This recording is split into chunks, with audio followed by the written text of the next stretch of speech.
Hanli, selamat mendengarkan.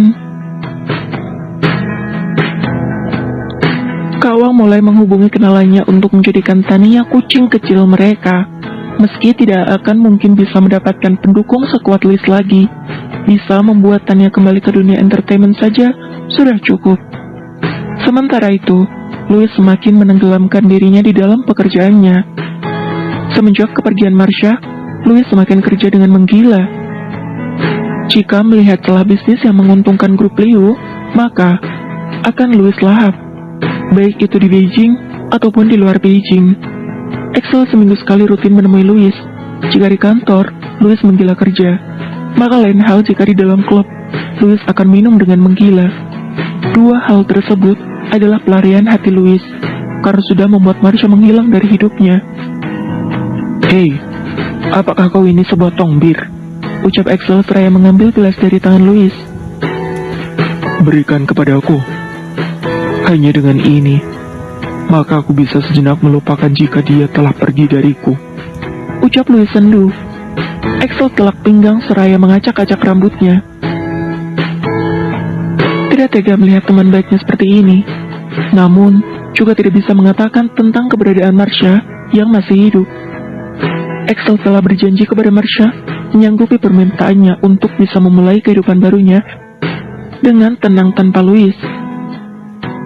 Kau ini," ucap Axel seraya membawa tubuh Louis yang sudah tersungkur.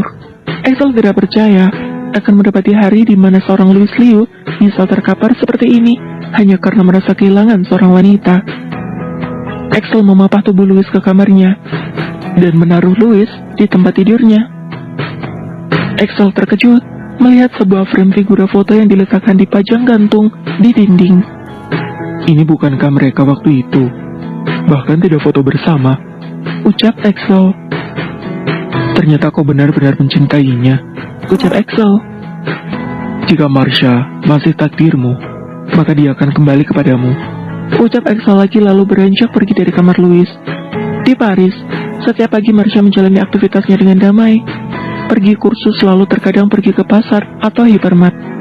Online shop Marsha juga mendapatkan respon yang baik, dan dia bisa menghasilkan banyak keuntungan dari hasil penjualannya. Marsha baru saja memiliki kartu Sign Pass.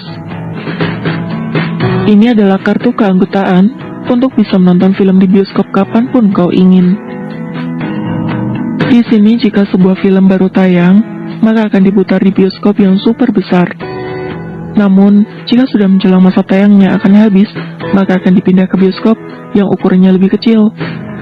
Bioskop tersebut hanya berjarak sekitar 300 meter dari apartemen Marsha. Jadi, Marsha bisa menempuhnya hanya dengan berjalan kaki saja. Marsha membawa minuman dan popcorn ke dalam, namun nampak bingung ketika tidak menemukan tempat menaruh minuman di kursi penonton. "Ya sudahlah, pangku ya pangku saja," ucapnya sambil menyeruput minumannya, lalu meletakkannya di pangkuannya. Usai pertunjukan film, Marsha bergegas kembali, karena nampaknya akan turun hujan. Dan benar saja, gerimis pun telah terundang turun ke bumi. Marsha mempercepat langkahnya. Marsha menabrak seseorang dan terjatuh. "Maafkan aku tuan," tulis Marsha sambil membungkukkan badannya dan mengulurkan kertas tulisannya. "Marsha?" panggil pria itu. Marsha mendongakkan kepalanya, lalu melihat dengan jelas pria itu. "Hanli," panggilnya. "Marsha?" panggil Hanli lagi dengan takjub, dan tidak percaya jika mereka bisa bertemu di Paris. "Hanli," panggil Marsha dengan tidak percaya juga. Dengan impulsif, Hanli segera saja memeluk Marsha yang ada di depannya itu. Hujan deras terjatuh ke tanah ketika Hanli memeluk Marsha. Dengan segera saja, Hanli menarik Marsha untuk berteduh.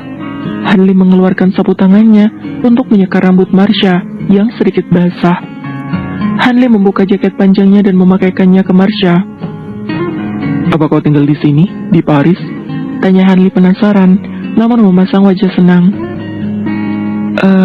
Iya, aku sekarang menetap di Paris," jawab Marsha dengan suara. "Dan apa yang kau lakukan di sini? Bukankah seharusnya di Milan?" tanya Marsha. "Aku adalah asisten dosen, dan sekarang sedang menemani dosenku untuk melakukan seminar di Paris. Jawab Hanli. Tak kusangka, hanya ingin berjalan-jalan sebentar menikmati Paris di malam hari, dan aku sungguh terberkati karena bisa bertemu denganmu. Ucap Hanli. Nyonya Su bilang, kau hanya pergi kuliah dan kehilangan kontak denganmu. Ucap Hanli lagi. Marsha mengalihkan percakapan mereka. Sepertinya Hanli belum mengetahui jika aku sudah menikah dengan Tuan Muda Louis Liu. Ucap Marsha dalam hati. Apa kau sakit? Tanya Hanli sambil menggosok-gosok tangan Marsha agar terasa hangat. Marsha tersenyum sambil menggelengkan kepalanya. Tidak, aku tidak sakit. Jawab Marsha. Ayo, temani aku makan. Ajak Hanli seraya masuk ke dalam kafe yang ada di depan mereka. Hanli dan Marsha seakan-akan seperti kembali ke masa lalu yang tanpa beban, masa-masa remaja yang hanya penuh dengan PR-PR. Setelah makan, Hanli mengantar Marsha ke apartemennya. Lusa aku akan kembali ke Milan, ucap Hanli. Mana ponselmu? Pinta Hanli. Marsha memberikan ponselnya lalu menyimpan nomornya di ponsel Marsha. Jika aku menelpon, maka kau harus segera menjawabnya, ucap Hanli seraya mengembalikan ponselnya Marsha. Masuklah, aku tidak ingin kau sakit, perintah Hanli.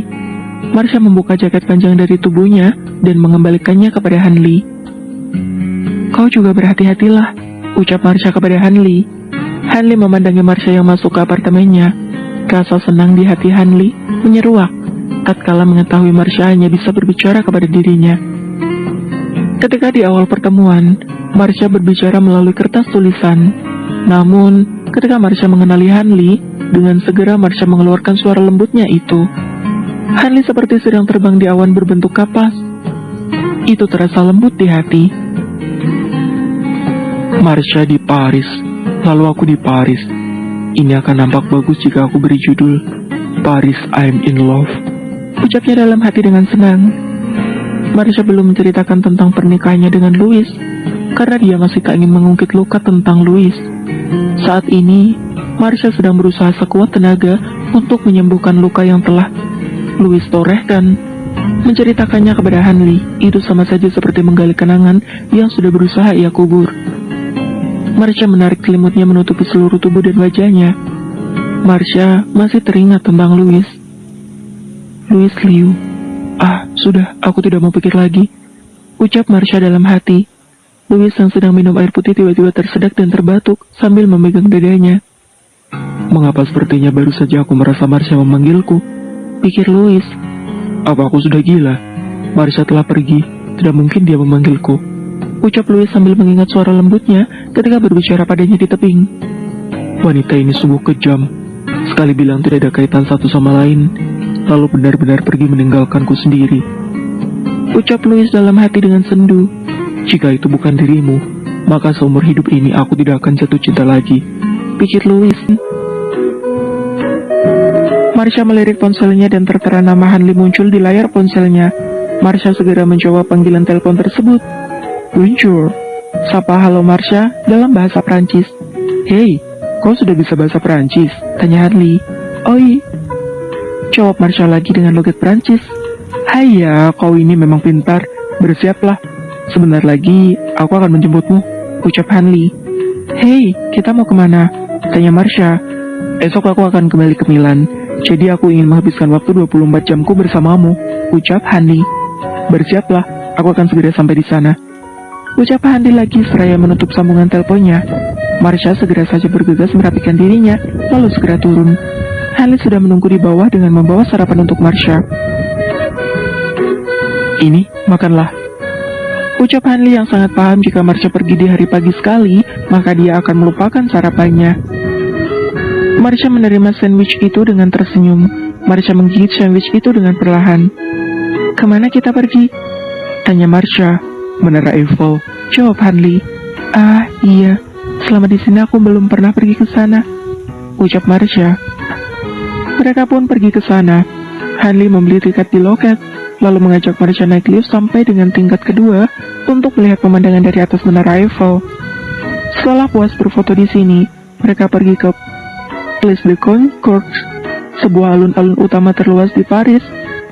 Setelah melihat beberapa atraksi di sini, lalu makan siang bersama, Hanley dan Marcia pergi ke Museum Louvre. Museum Louvre adalah sebuah museum terbesar di dunia dan memiliki koleksi paling lengkap dari seluruh dunia. Museum ini dulunya adalah sebuah istana dan benteng bernama Palais du Louvre. Salah satu hal yang paling menarik dari museum ini adalah piramid Louvre, yang merupakan sebuah piramida kaca dan besi besar dikelilingi oleh 3 piramid kecil. Setelah berkeliling, mereka makan malam bersama sambil melepas lelah. Hampir seharian sudah mereka berpiknik. Marcia merasa setengah nyawanya kembali, karena merasakan kembali kesenangan di masa-masa dulu, ketika mereka bersekolah. "Apakah kau senang hari ini?" tanya Hanley. "Ya, sangat senang," jawab Marcia. "Baguslah jika begitu. Kelak kita akan pergi ke tempat yang indah lagi," ucap Hanley. Iya, kau atur saja," jawab Marcia. "Apakah kau tidak ingin pindah ke Milan?" tanya Hanley karena mengkhawatirkan Marcia tinggal sendirian di Paris. "Tidak," jawab Marcia. "Aku sudah memiliki bisnis kecil di sini," jawab Marcia. "Apakah itu mendesain perhiasan?" tanya Hanley. "Iya, tentu saja. Aku sudah memiliki pelanggan tetap," jawab Marcia. "Jaga dirimu baik-baik selama aku di Milan, karena aku tidak akan bisa menjagamu selama aku di Milan," ucap Hanley. Iya, aku tahu," jawab Marcia. Gedung Leo Corps. Asisten Lee memberikan jadwal pekan depan Louis perjalanan dinas ke Milan, Italia, dan Paris. "Apakah sudah mengatur jadwal Dr. Axel untuk menjaga kakek selama aku pergi?" tanya Louis. "Sudah, Tuan," jawab asisten Lee. "Bagus, persiapkan hal lainnya dengan baik," perintah Louis kepada asisten Lee. Louis dan asisten Lee akan mengadakan perjalanan bisnis selama 2 minggu ke depan. Dari waktu 2 minggu tersebut, Louis meminta asisten Lee untuk menjadwal hari lebih banyak untuk tinggal di Paris. Bersambung. Terima kasih sudah mendengarkan.